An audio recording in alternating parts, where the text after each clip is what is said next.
Un grand leader, c'est un leader qui engendre des leaders. Un grand leader, c'est un leader qui engendre des leaders. Ma gloire, ce n'est pas quand je prêche. Tu ne peux pas être un grand avocat et tu n'engendres pas des avocats. Tu ne peux pas être un grand médecin et tu n'engendres pas des grands médecins. Tu ne peux pas être un grand prédicateur et tu n'engendres pas des grands prédicateurs. Tu ne peux pas être un pasteur, tu n'engendres pas des pasteurs. Tu ne peux pas être un commerçant, tu n'engendres pas des commerçants. Tu dois engendrer les gens selon ton ADN et selon ta nature. Alléluia. Au début dans la vie, on va te glorifier pour ce que tu es, quand tu es un enfant. Un enfant, on le juge sur base de lui-même. Ah, tu es bien habillé, hein? Ah, tu as des beaux jouets. Mais quand tu deviens une maman, on te juge sur base de toi, on regarde tes enfants, n'est-ce pas? Il y a un temps dans ta vie, on ne va plus regarder ta vie, on va voir qui est devenu grand par ta vie. Un grand leader, c'est un leader qui engendre des leaders. Ma gloire, ce n'est pas quand je prêche, ma gloire, c'est quand Dave prêche. Ma gloire, ce n'est pas quand je prêche. Ma gloire, c'est quand Bishop prêche. Ma gloire, ce n'est pas quand je prêche. Ma gloire, c'est quand Marco prêche. Ma gloire, ce n'est pas quand je prêche. Ma gloire, c'est lorsque Naomi prêche. Pourquoi? J'ai engendré. J'ai engendré. Tu dois engendrer les gens dans ton domaine. Tu dois amener les gens à ton niveau. Tu dois amener les gens à ton niveau. Il n'y a pas que toi. Dieu veut que tu deviennes une source. Une source. Une source. Une source de bénédiction. Tu es un grand professeur. Tu dois engendrer des grands professeurs.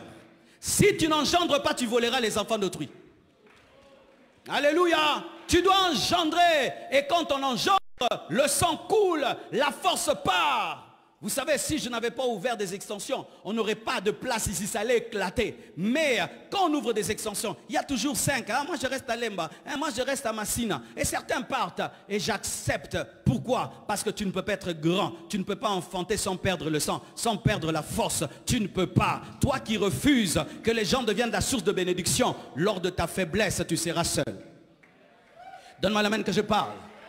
C'est pourquoi je te conseille d'avoir la sagesse du bananier. Dites bananier.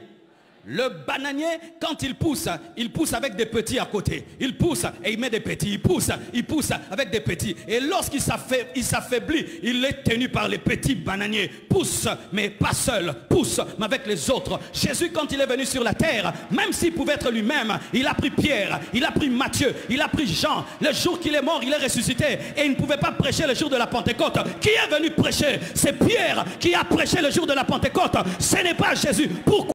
Il les a amenés à son niveau. Donne-moi la main. Hein? Tu dois même apprendre à tes enfants ton travail. Apprends à tes enfants ton travail. Arrêtons, cher papa, d'être des papas magiciens.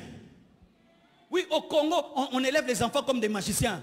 C'est comme si via Betare Lomoboué à Foutindaku. En français. En français.